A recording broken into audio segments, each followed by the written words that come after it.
Donc, écoutez, tournez dans la lettre de Paul aux Romains au chapitre 4. On va continuer cette étude qu'on a commencée il y a quelques semaines. Il y a pas mal de semaines, finalement. Ça fait 21 semaines, là, je le vois ici.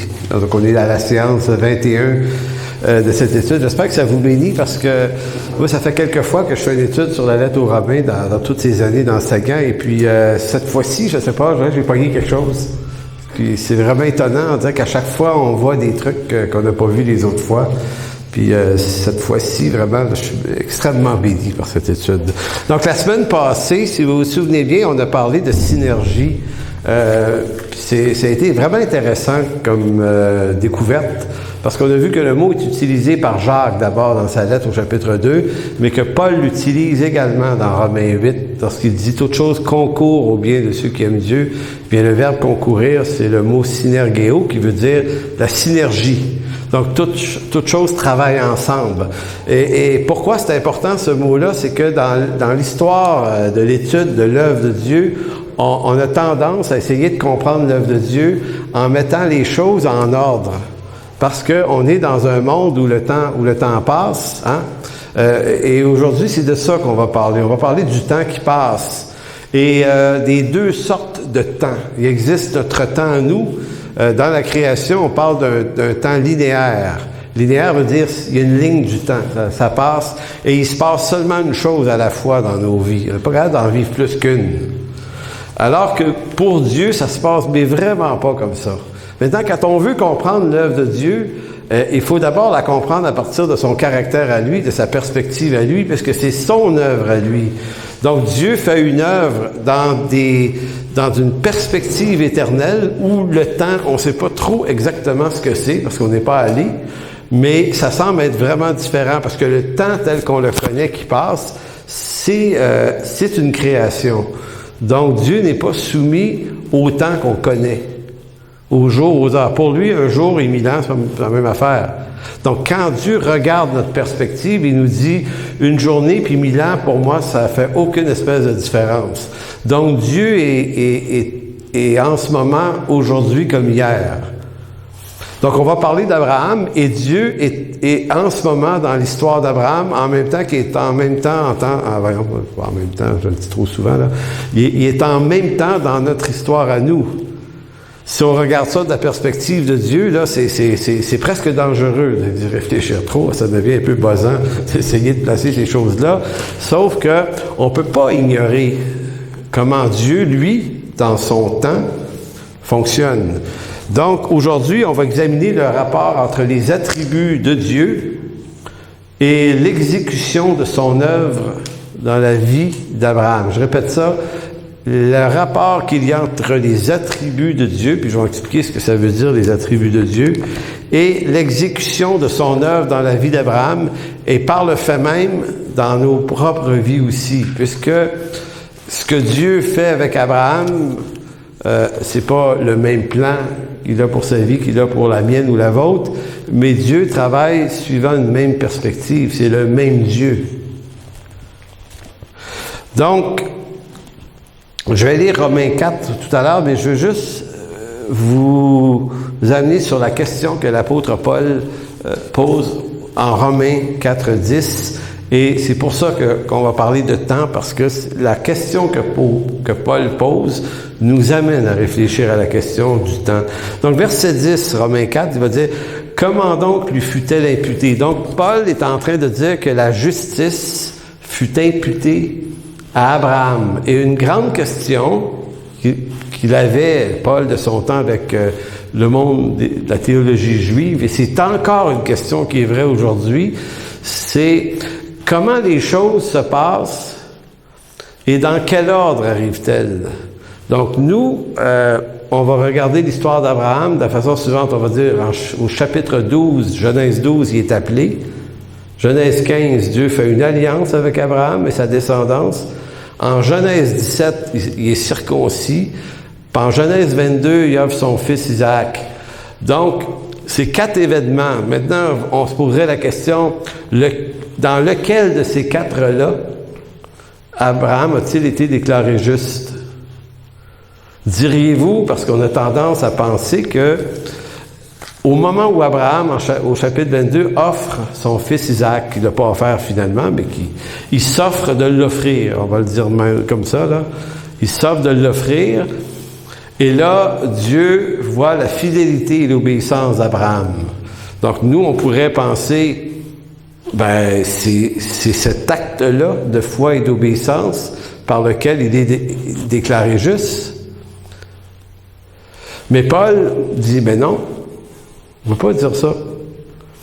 C'est pour ça qu'au verset 10, en parlant donc de la justice imputée à Abraham, il va dire, comment donc lui fut-elle imputée? Est-ce après ou avant la circoncision?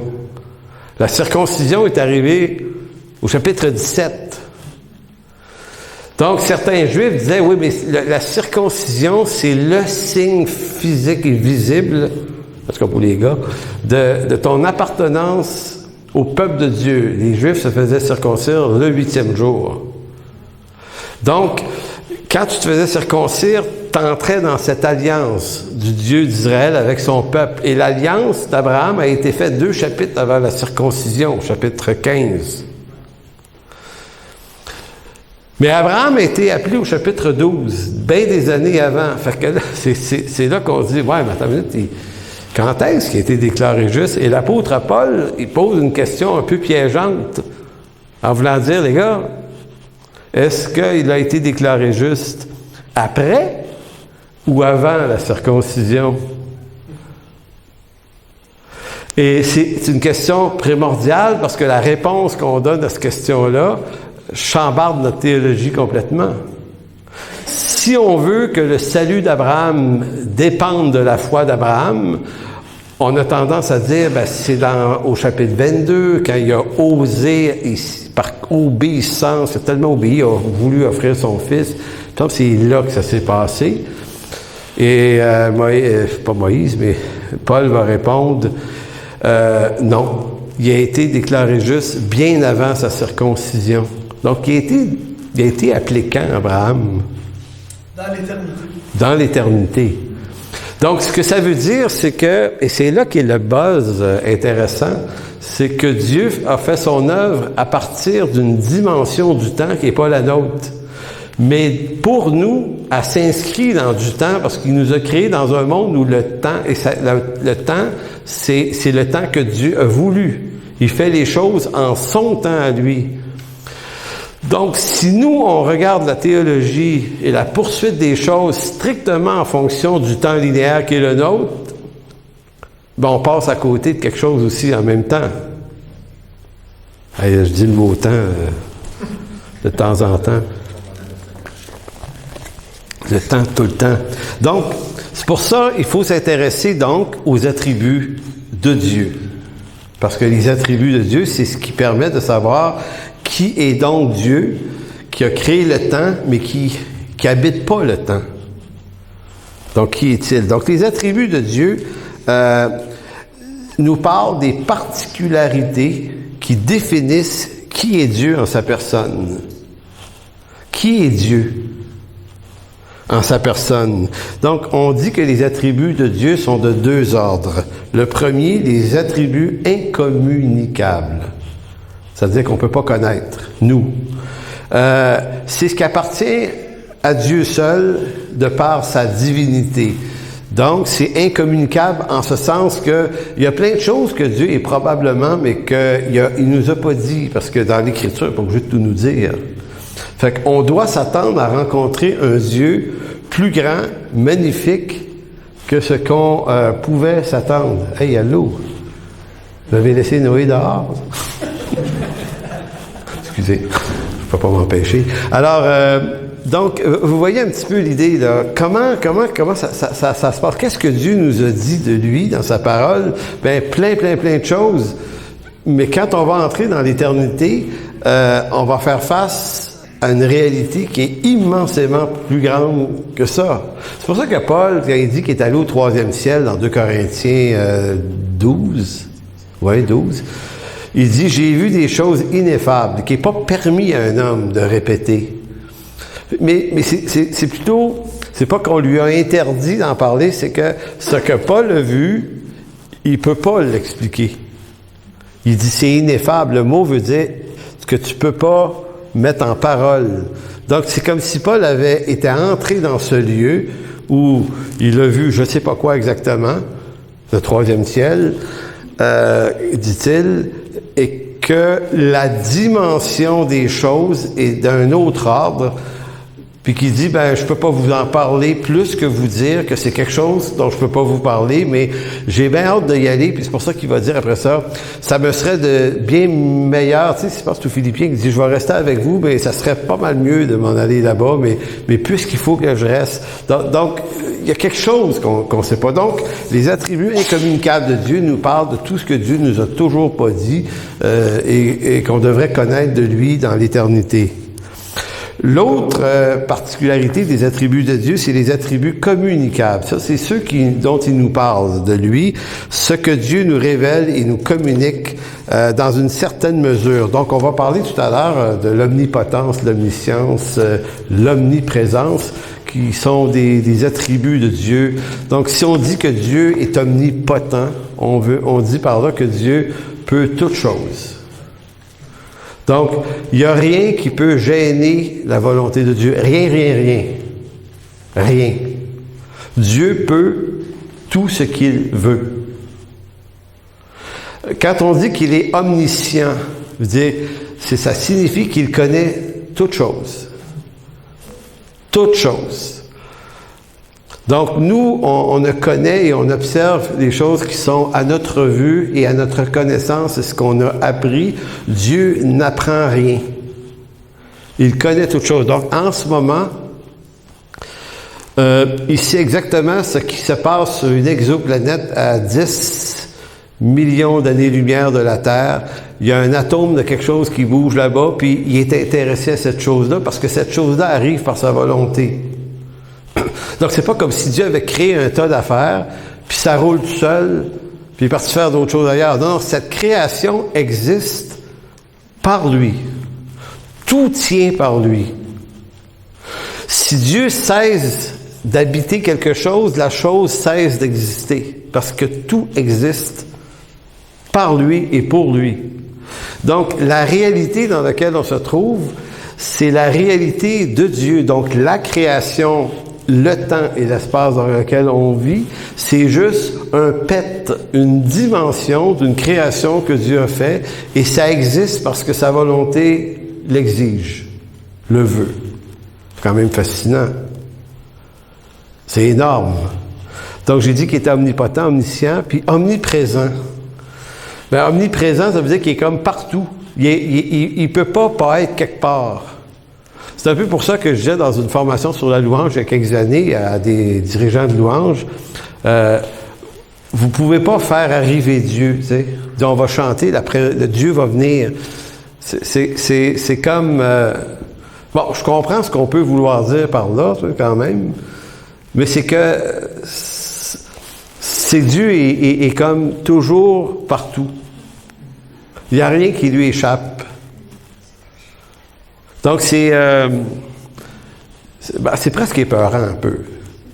Mais c'est ce Dieu-là dont Paul parle dans Romains 4. C'est de ce Dieu-là dont il est en train de dire, OK, la circoncision, la justification d'Abraham, c'est-tu arrivé après ou avant? Je ne sais pas si vous comprenez pourquoi c'est un peu piégeant, parce que les Juifs sont au courant que Dieu est omniscient, omniprésent.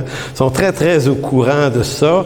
Donc, Paul est en train de les faire sortir de leur godasse un peu en disant, écoutez, les gars, si vous essayez de mettre la justification d'Abraham et vous tentez de dire qu'il est juste parce que Dieu aurait trouvé en lui une intelligence quelconque qui l'aurait rendu méritant de la justice de Dieu. Il dit, admettons que vous avez raison, OK, on va jouer un jeu, dites-moi quand est-ce que ça s'est produit dans le schéma de Dieu, et puis tout le monde n'a pas de réponse à ça. Parce que ça appartient essentiellement à Dieu. Donc, comme les Juifs, nous aussi, nous aimons les structures linéaires. En fait, nous aimons, mais le mot que j'utilise n'est pas bon. C'est pas juste qu'on aime les structures linéaires, c'est qu'on est coincé dans des structures linéaires. Tu sais, je vous disais que Dieu peut 1 million de choses à la fois, puis le chiffre 1 million est dérisoire, là. Il peut en même temps... nous, les gars, c'est une affaire à la fois. Les femmes, c'est pas pareil, hein? J'ai remarqué ça. Ils peuvent faire, dans la maison, en tout cas, il y a comme... Non, en fait, ils en font une à la fois, mais ils en pensent beaucoup en même temps. C'est peut-être plus juste. Mais nous autres, on est très unidirectionnels. C'est comme... Mais Dieu est en train de se préoccuper, parce qu'il est omniscient, omniprésent, de tout ce qui le préoccupe dans l'univers, vous incluant vous et moi, en même temps. Donc, c'est énorme, là. Donc, mais nous, on est coincés dans un monde où c'est une chose à la fois. C'est toujours juste une chose. On peut juste regarder une chose à la fois. On peut entendre une chose à la fois. Tu sais, on est une chose à la fois. Un jour à la fois. Puis dans le jour à la fois, c'est 1 heure à la fois, puis 1 minute à la fois. Puis c'est vraiment, là, on réalise pas à quel point c'est coincant notre affaire. Donc, je ne sais pas, quand on va entrer dans le royaume de Dieu, est-ce que Dieu va avoir recréé une nouvelle terre et des nouveaux cieux dans l'espace-temps, où on va continuer, parce qu'on est des hommes, et dans le monde des hommes, c'est comme ça que la vie est faite. Il nous a créés comme ça, pour un monde, un temps, un espace comme ça. Donc, est-ce qu'on s'en va dans quelque chose qui est autre chose? On en reparlera au ciel. Donc, dans Romains chapitre 4, verset 9, je lis le texte.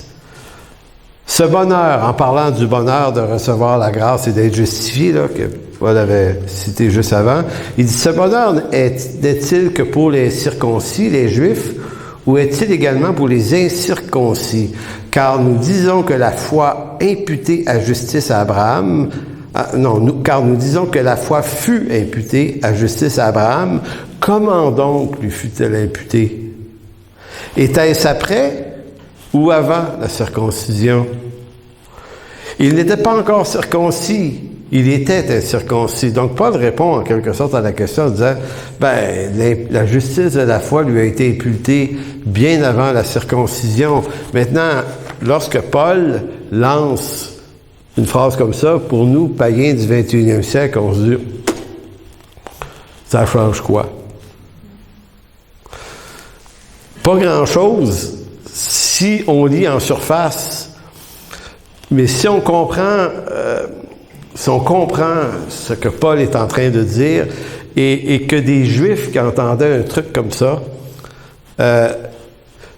c'est digne de mort. Je parlais avec Sabin hier, on est allé peinturer chez eux, puis en tout cas, bref, on jasait de ça, puis vous savez, il y a une affaire très, très intéressante dans le livre des Actes. C'est la fois où Paul s'en va vers Jérusalem, et puis en route, on l'avertit qu'il va vivre des tribulations. Il y a Agabus qui se mêle de ça, le prophète, il dit, hey, ça va aller mal. Puis là, il a dit, tu ne devrais pas y aller. Puis il dit, non, mais je dois y aller, c'est le dessein de Dieu, fait que je vais. Fait qu'il y va, puis arrivé là, il y a une émeute. On veut le tuer. Et là, les Romains le défendent. Ils le protègent.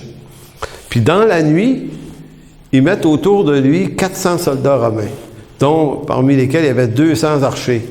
C'est comme... écoutez, probablement, je ne sais pas si des rois ou des princes de ce temps-là pouvaient disposer d'un appareillage aussi intense quand ils se déplaçaient.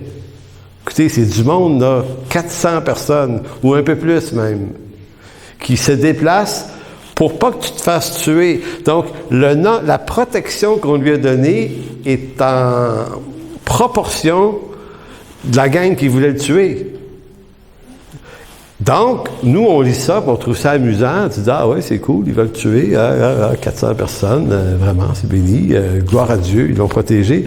Mais la question qu'on oublie de se poser, c'est pourquoi ils veulent tellement le tuer? Et pourquoi c'est si important d'avoir 400 gardes du corps pour qu'ils ne meurent pas? Si on comprend la réponse, si on est capable de trouver la réponse à ça, on comprend à quel point l'Évangile, ça venait littéralement abattre un système religieux. Et que pour les Juifs qui se maintenaient dans un système religieux à l'époque et qui le défendaient, ça les rendait fous de penser Et c'est exactement ce que Paul essayait de dire au monde de son temps, c'est que la justification du pécheur est une pure grâce. C'est un scandale pour les Juifs. Parce que pour eux, si tu n'es pas circoncis, tu ne peux pas appartenir à l'Alliance. Tu ne peux pas être sauvé. Tu es un païen, tu es un maudit. Ils sont sûrs de ça. Et là, Paul leur dit, on va commencer, c'est comme s'il leur disait, on va commencer l'explication en vous disant, le père de ce peuple, c'est Abraham. Tout le monde va dire, oui, OK. Donc, c'est lui le modèle. On va dire, oui, c'est lui le modèle. Donc, comment fut-il rendu juste? Avant ou après sa circoncision? Je ne sais pas si vous comprenez la réponse qu'ils sont obligés de donner à ça. Paul les fait cogiter un peu en disant, il leur dit, écoutez, vous êtes obligés de reconnaître qu'il a été déclaré juste alors qu'il n'était pas circoncis. Ils vont dire, mettons qu'ils diraient, ouais, OK. Donc, la justice vient pas de la circoncision, puis ne peut pas venir de la loi qui a suivi plusieurs siècles après. Ils sont obligés de répondre oui, c'est écrit dans le livre. Mais c'est pas nécessairement ce qu'ils ont compris. Fait que c'est ça le point fort de ce texte-là. Donc, c'est un peu comme si, et je me permets d'utiliser ce chapitre 4-là pour fouiller un peu dans cette dimension-là, comprendre le caractère de Dieu, les attributs de Dieu, et comprendre que c'est pour ça qu'on a de la misère à comprendre, parce qu'on a l'impression que Dieu habite un univers parallèle au nôtre. C'est comme si Dieu évoluait dans un univers où le temps est le même que nous, mais c'est juste un univers parfait, sans péché. Et comme si Dieu, lui, à travers une espèce de vitre, voyait ce qui se passe de l'autre côté. Donc, de notre bord, c'est la malédiction du péché. Et de l'autre bord, il y a le Père, le Fils et le Saint-Esprit qui regardent la joute, puis qui accompagnent ça. Hein? Donc, on serait en parallèle. Alors, Dieu, son univers à lui, son monde à lui, n'est pas en parallèle à l'homme, à l'univers de l'homme. Il est complètement extérieur à ça. De telle sorte que quand Dieu veut venir habiter sa création, il n'est pas capable. C'est-à-dire, pourtant, il est venu. Oui, il a fallu qu'il se fasse homme. C'est-à-dire que la création de l'univers, et quand vous regardez l'univers et toute sa grandeur et sa splendeur, on mesure ça à 15 ou 13,5 milliards d'années-lumière, là, de bout à bout, à peu près, là, ces temps-ci. Et il y a du temps dans ça, hein? 13 milliards et 0,5 d'années-lumière, c'est du temps. Et là, je m'embarquerai pas trop là-dedans, mais pour découvrir, selon les théories d'Albert Einstein et de d'autres, c'est que le temps est relatif aussi. Ça, c'est, excusez, il y a un mot qui venait, je le dirais pas, mais c'est embêtant. C'est embêtant parce que pour nous, le temps, c'est séquentiel, c'est précis, ça se calcule, ça se déjoue pas du temps. Tu sais, le temps passe, il va y avoir 24 heures aujourd'hui, il n'y aura pas 25, il n'y a rien à faire. Ça changera pas.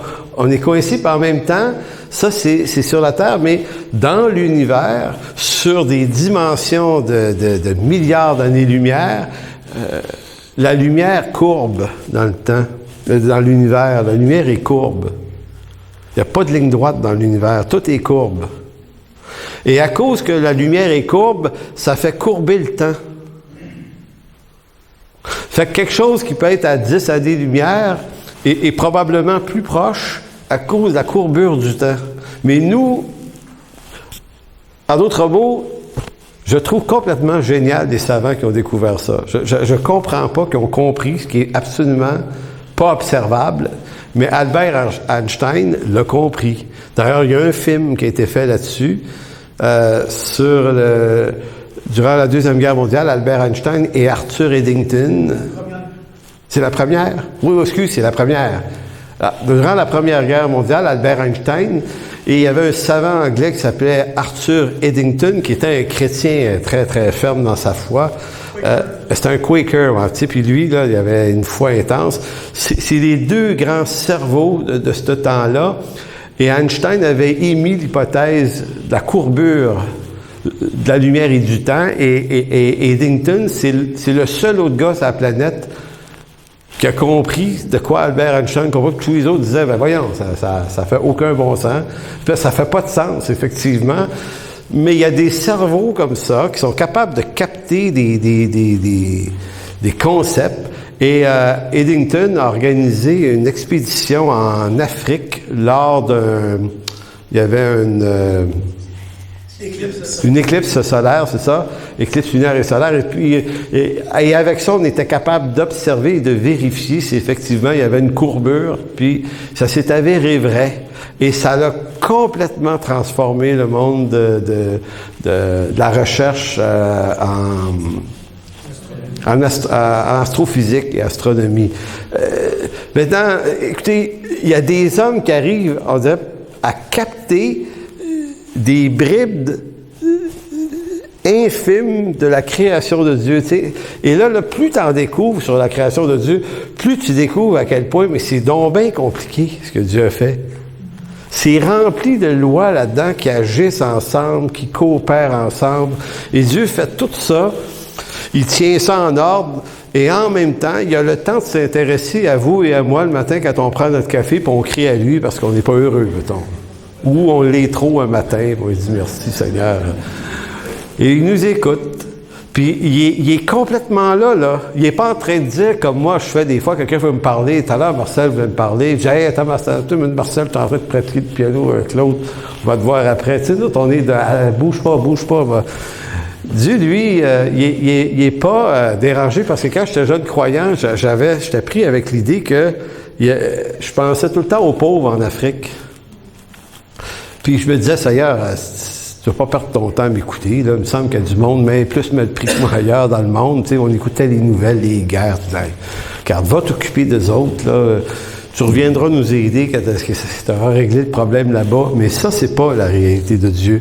Donc, ce que ça nous dit, tout ce que je suis en train de dire, c'est que quand Dieu s'adresse à des hommes, quand Dieu s'adresse à un homme, à Abraham, par exemple, ou à vous, ou à moi, ou à Paul, ou peu importe, quand Dieu s'adresse à l'homme, il lui parle en langage d'homme. Ça, c'est une règle d'herméneutique. Dans un bon cours d'herméneutique, on va vous dire ça. C'est une des premières règles à savoir. Dieu nous parle il nous parle en homme parce qu'il a créé des hommes, mais en plus, on est poqué à cause du péché. Donc, c'est encore plus compliqué de nous parler parce que faut qu'il nous répète en plus. Tu sais, ça fait 39 ans que je suis sauvé, là, mettons. Puis, Dieu me répète encore des affaires. On dirait que toi aussi, là. Toi, on le savait, par exemple. Ah, c'est une joke. Parce que t'as un beau sourire, ça attire ma... Là, je vois ton beau-frère qui rigole en arrière. Donc, quand Dieu s'adresse à des hommes, il doit leur parler homme. C'est le docteur Djabala à la faculté, dans le cours d'herméneutique, qui avait dit ça, puis ça m'a vraiment saisi, cette phrase-là, qui avait l'air de rien, puis je me dis, c'est rempli de quelque chose, cette petite phrase-là. Dieu nous parle homme. Il nous parle en langage d'homme, en traduisant ses décrets éternels et son dessein éternel, il doit nous traduire ça en réalité temporelle. En réalité temporelle linéaire, parce que nous autres, on en capte une à la fois. Puis souvent, on la capte pas la première fois. Donc, c'est comme on est au pablum, là. Tu sais, Dieu dit, regarde, OK, je vais te parler un peu de mon œuvre. OK, oui, OK. Tu sais, nous autres, on attend le steak, là, de jouer. Non, prends juste un petit peu, va te donner ça au pablum, puis même à ça va te dépasser. C'est intéressant quand même. Mais Dieu le fait, ça. Il fait cette œuvre-là. Il décide de nous parler de lui. L'histoire de l'humanité, c'est son histoire à lui, c'est pas la nôtre. Ben, on est acteur dans cette histoire-là, mais en réalité, c'est lui qui a créé ça, c'est lui qui a fait cette mise en scène, c'est donc de lui et de son histoire dont il s'agit. Mais nous, on est une gang d'égocentriques, on a toujours l'impression qu'il s'agit de nous. Mais il ne s'agit pas de nous. Mais oui, il s'agit de nous parce qu'il nous aime et il nous a placés dans cette histoire. Mais toute cette histoire-là a un objectif suprême, lequel? Pardon? Nous amener à lui. Autre chose. Se faire connaître. Se faire connaître. Pardon? Sa gloire. Ça a une seule raison, c'est de nous faire connaître sa gloire. Les autres raisons, vous avez dit, sont bonnes aussi.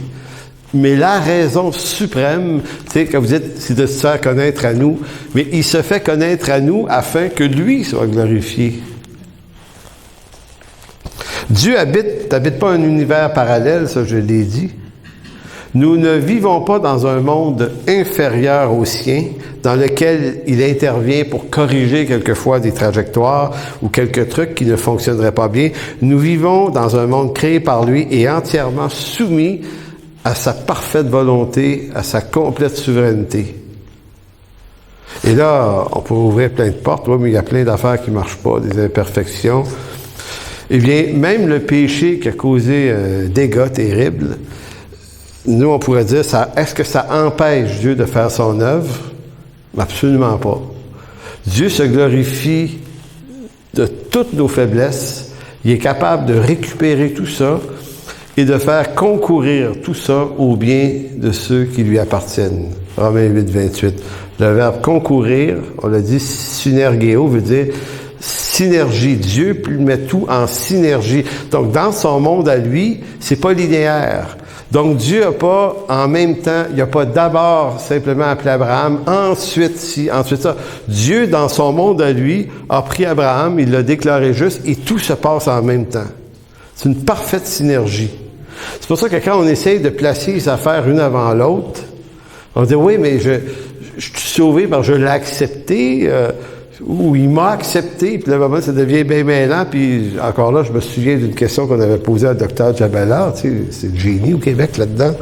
On essayait de dire, c'est lequel des deux? Et sa réponse était, mais il dit, ça peut pas faire autrement que c'est les deux en même temps. Puis là, on disait, oui, mais y a-tu... Non, il dit, non, c'est les deux. C'est les deux. Mais comment ça marche? Mais la synergie. Dieu fait que le jour où il a décidé qu'on se tournerait vers lui, on a choisi de se tourner vers lui. Mais Dieu avait choisi qu'on se tournerait vers lui aussi. Donc, on s'est tourné vers lui parce qu'il a choisi qu'on se tourne vers lui. Lequel des deux arrive en même temps? On finit par dire, on s'en fout, là. L'important, c'est que c'est arrivé. Mais dans notre univers à nous, c'est linéaire. On comprend que nous, on a peut-être eu une démarche. Il y a eu quelque chose dans le temps qui s'est passé. Dans notre monde à nous, c'est vrai. Mais notre monde à nous, c'est juste la traduction linéaire de son monde à lui. Donc, la réalité la plus profonde, c'est qu'est-ce qui s'est passé là, d'abord et avant tout. Donc, ma réalité s'inscrit dans la volonté de Dieu. Dieu est présent partout dans ma réalité et il maintient mon souffle de vie à chaque instant.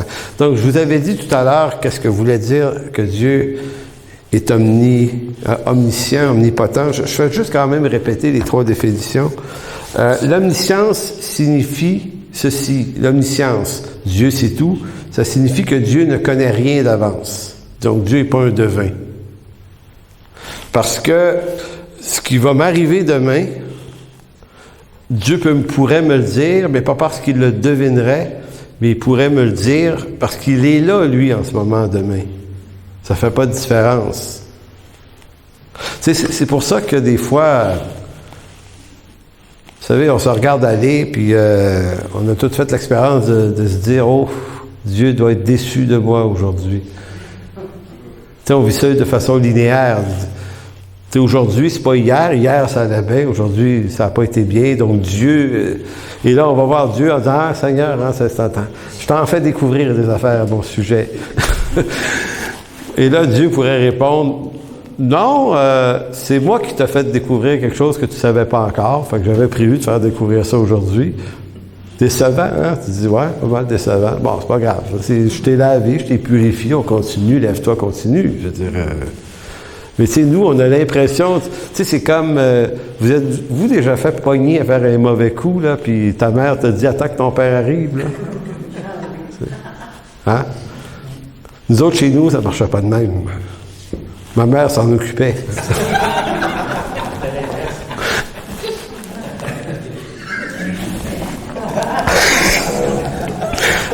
Attends que ta mère arrive. Hein. Non, mais au Québec, c'était matriarcal. Les mères savaient s'occuper de ça pas mal. Là.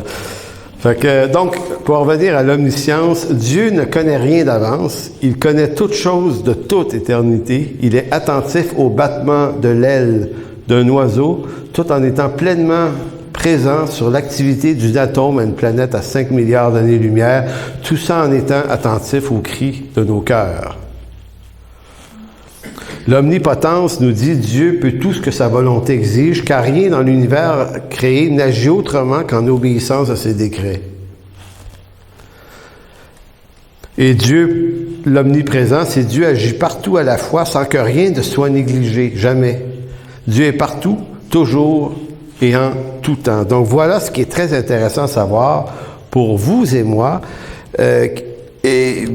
mais qui en même temps nous pose un problème d'interprétation parce que Dieu, lorsqu'il traite avec l'homme, doit lui dire une chose à la fois et même lui répéter plusieurs fois les mêmes choses parce que c'est ainsi qu'on comprend. Donc, je vais vous donner un exemple. Tournez pas là, mais à moins que vous soyez vite à la gâchette. Dans Josué, chapitre 1, je veux juste montrer un exemple de comment Dieu parle en homme à des hommes. Et que si on saisit mal l'omniscience, l'omnipotence de Dieu, on a l'impression que Dieu vit les choses, les moments heureux et les moments malheureux en même temps que nous. Et en fait, oui, parce que quand Dieu vit, puisque Dieu s'intéresse à nos vies, ben on peut réjouir le cœur de Dieu, puis on peut attrister le cœur de Dieu. Donc Dieu est capable de s'installer dans quelque chose de linéaire avec nous, mais c'est pas forcément sa réalité à lui. Dans Josué 1, vous avez cette histoire où il est écrit « Après la mort de Moïse, serviteur de l'Éternel, l'Éternel dit à Josué, fils de Nun, je ne sais pas comment le prononcer ce mot-là, en tout cas, serviteur de Moïse, Moïse, mon serviteur, est mort. » Donc Dieu dit ça à Josué, « Mon serviteur Moïse est mort. Maintenant, lève-toi, passe le Jourdain, et tout ce peuple, avec toi et tout ce peuple, pour entrer dans le pays que je donne aux enfants d'Israël. » Moïse est mort. Entendez-vous comment Dieu le dit? Il le dit comme vous le diriez à quelqu'un. Tu sais, je sais pas, quelqu'un est mort dans ta famille, puis je te dis, je sais pas, ton beau-frère est mort. Tu sais, je t'apprends que ton beau-frère est mort, mais moi, je te l'apprends comme quelqu'un qui vient de l'apprendre. Et Dieu parle à Josué de cette façon-là. Il dit, mon serviteur Moïse est mort. C'est comme, plan B, Josué, c'est toi là. Tu sais, ça a l'air complètement humain. Dieu parle aux hommes de façon humaine. Mais en réalité, si vous reculez dans les perspectives de Dieu, je dirais pas que Dieu a tué Moïse. Mais Dieu a choisi le jour où Moïse arrêtait de vivre. Donc, Dieu est responsable. En même temps, si Moïse n'est plus là, c'est parce que Dieu a voulu qu'il ne soit plus là. Mais il ne va pas prendre 3 avant-midi pour expliquer à Josué comment ça marche. Écoute, il est mort, mais c'est parce que moi puis le Saint-Esprit, il y a 3 millions d'années-lumière en avant, on avait pensé qu'il fallait qu'il meure de telle façon, parce que dans le scénario, on a pensé que, puis là, partir, c'est absurde.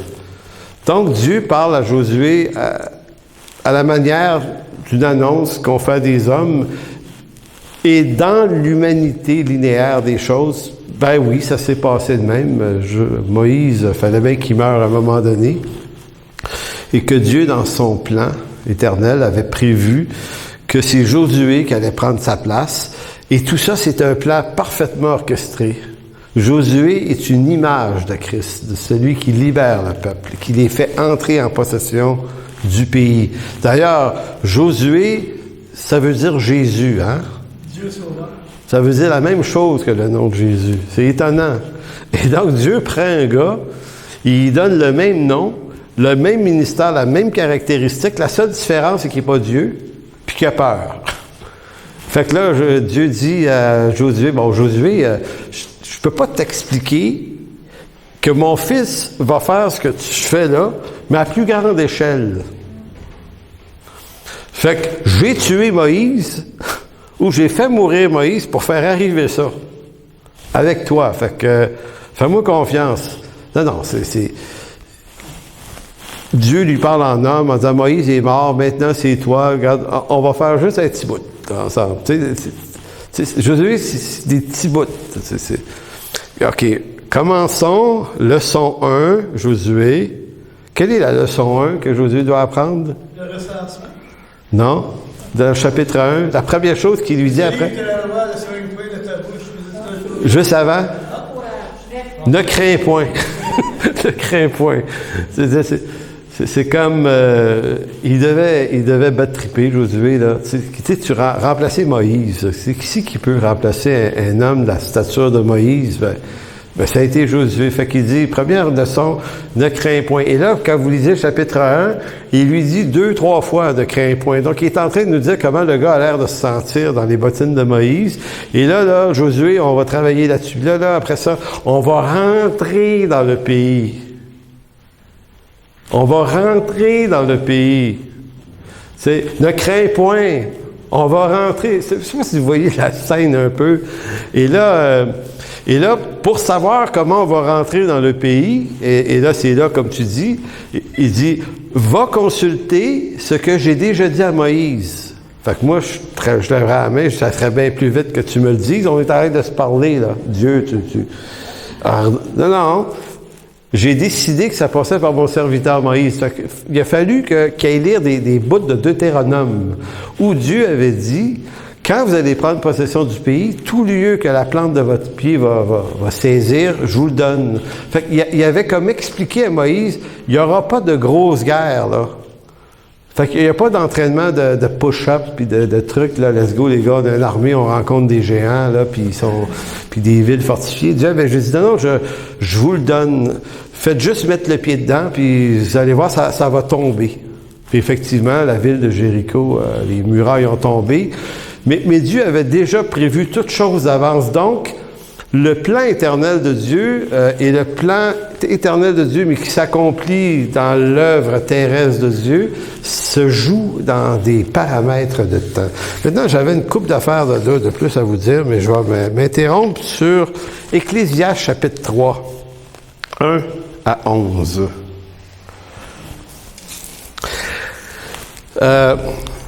C'est la version sommaire ici. Et c'est vraiment intéressant de lire ce texte-là sur la question du temps. J'ai considéré, dit Ecclésiaste 3, 3.10. J'ai dit 1, mais c'est plutôt 10. 3.10.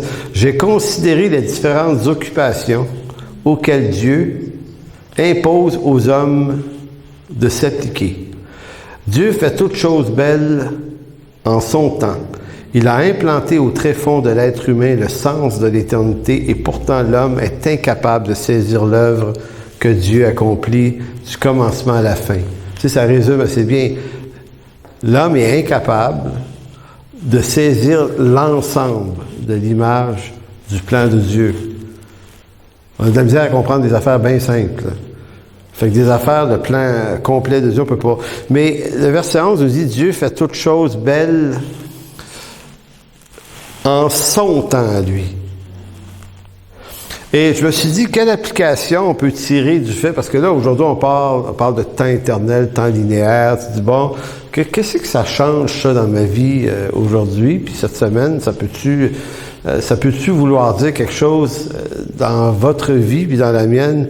Eh bien, oui, parce que comme pour Abraham et comme tous les autres héros de la foi, Dieu, pour votre vie aussi, va faire toutes choses bonnes en son temps. Puis ça, c'est notre démarche de foi. Apprendre à marcher avec Dieu et savoir attendre les bonnes choses en son temps. En d'autres mots, Dieu vous a pas oublié. Dans des situations, des circonstances, des problématiques, des inquiétudes, on a l'impression tout le temps que Dieu est plus ou moins présent dans nos vies, et Dieu fait même exprès, comme dit le psaume 13, Dieu nous cache sa face aussi quelquefois. Donc Dieu fait plein de choses à travers ça, mais il fait toutes choses bonnes en son temps. Dernier passage est Philippiens 1, verset 6, une promesse. Comme pour Abraham et comme pour nous-mêmes, celui qui a commencé en vous son œuvre la poursuivra jusqu'à son achèvement au jour de Jésus-Christ. Donc, peu importe ce qui se passe dans nos vies, que ce soit plus heureux, moins heureux, plus long, pas long, ça se passe. C'est juste que une des grandes particularités de la relation avec Dieu, de la communion avec Dieu, c'est d'apprendre à avancer. Là, quand je dis avancer, on est encore dans le linéaire, là, mais c'est comme si on ajustait nos vies compétition. Alors, toujours est-il que l'œuvre de Dieu va s'accomplir dans le temps de Dieu, mais dans notre temps, à notre avantage. Et c'est un peu comme si ça répétait le texte de Romains, toute chose concourt au bien de ceux qui aiment Dieu en son temps. Donc, prions et après ça, on va faire 3 cantiques. Tu veux venir? Oui. Alors, Seigneur, on veut te rendre grâce ce matin, en fait, plutôt cet après-midi, et te bénir pour ces moments dans ta parole. Merci dans le précieux nom de ton Fils unique, Jésus.